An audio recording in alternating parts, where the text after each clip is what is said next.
Hey everyone, welcome back to the channel. If you're diving into the world of cryptocurrency in 2025, you know how exciting it is to manage your assets across different platforms. Today, we're tackling a common task: withdrawing Stellar XLM from XMO to your Trust Wallet. This step-by-step guide will make the process smooth and hassle-free, so you can focus on growing your portfolio. First things first, make sure you have both an XMO account with Stellar in it and the Trust Wallet app installed on your device. If you haven't added Stellar to Trust Wallet yet, go ahead and do that by searching for XLM in the app's token list. It's quick and easy. Now, let's jump into the steps. Start by logging into your XMO account. Once you're in, navigate to the Wallets or Balance section and find your Stellar holdings. Next, look for the Withdraw option, usually found under the wallet details.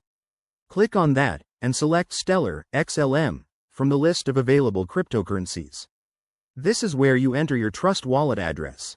To get that, open your Trust Wallet app, go to the Stellar wallet, and copy the receiving address. Double-check it to avoid any mistakes.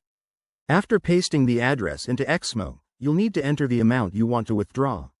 Remember to leave a little extra for network fees, as Stellar transactions use the Stellar network. Review all the details carefully, then hit Confirm or Withdraw. You'll likely get a confirmation email or text, so keep an eye on that. Once submitted, the transaction will process on the blockchain, which usually takes a few minutes. Head back to your Trust Wallet and refresh the Stellar wallet to see your funds arriving. And just like that, you've successfully moved your Stellar.